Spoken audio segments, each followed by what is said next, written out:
জুলাই এবং ফ্যাসিবাদ বিরোধী আন্দোলনের সাথে আমরা যা ছিলাম তাদের উপর আক্রমণ হলো, আপনি বারবার জাতীয় ঐক্য অটুট রাখতে বলেছেন, জুলাইয়ের চেতনাকে ধরে রাখতে বলেছেন, সেটা তো আমরা করছি, আমরা ঐক্যবদ্ধ।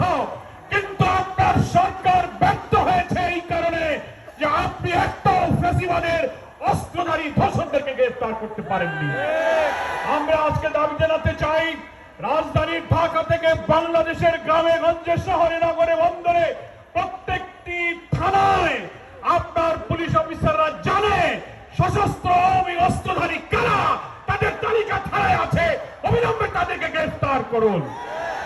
আমরা জুলাই যোদ্ধা আমাদের প্রিয় ভাই ওসমান হাদির আশু আরোগ্য কামনা করি। হায়াতের মালিক আল্লাহর কাছে আমরা মোনাজাত করি, হে আল্লাহ, বাংলাদেশের মানুষের জাতীয় স্বাধীনতা সার্বত্ব আপনাদের আমাদের মূল্যবানের জন্য আজকে হাদির সবচেয়ে অনিবার্য প্রয়োজন। আল্লাহ, তুমি আমাদের ওসমান হাদির নেক হায়াত দিয়ে তুমি তাদেরকে আমাদের মাঝে ফিরিয়ে দাও। আজকে ইনকিলাব মঞ্চের সঙ্গে বাংলাদেশ এসে দাঁড়িয়েছে।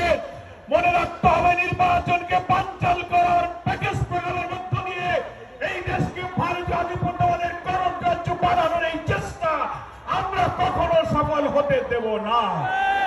আজকে মৃত্যুদণ্ডপ্রাপ্ত পলাতক আসামি হাসিনাকে যারা আশ্রয় দিয়েছে, হাতির উপরে গুলি করে ভারতে পালিয়ে যাওয়ার সুযোগ যারা দিয়েছে, তারা বাংলাদেশের নির্বাচনকে সুষ্ঠু করতে দেবে না।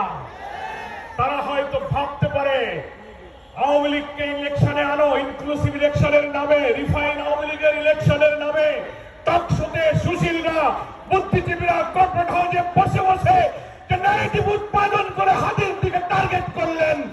এই সন্ত্রাসের বিরুদ্ধে আজকে এই জনসভা প্রতিরোধের যে আওয়াজ তুলেছে, গোটা জাতিকে ঐক্য করে তুলতে হবে। নির্বাচন বানচাল করে এই দেশকে ভারতের কলোনি বানাতে আমরা দিতে রাজি নই। আজকে কেউ মনে করতে পারেন যে আওয়ামী লীগ তো বিদায় নিয়েছে, ইলেকশন করতে পারবে না, অন্য কোন দলকে আওয়ামী লীগ বানিয়ে ক্ষমতায় আনা যায় কিনা, এই স্বপ্ন আমরা পূরণ করতে দেব না।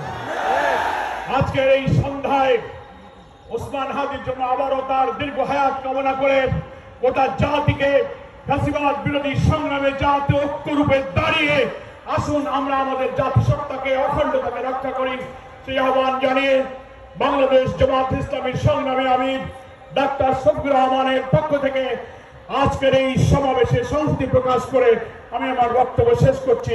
আল্লাহ হাফেজ। বাংলাদেশ জিন্দাবাদ।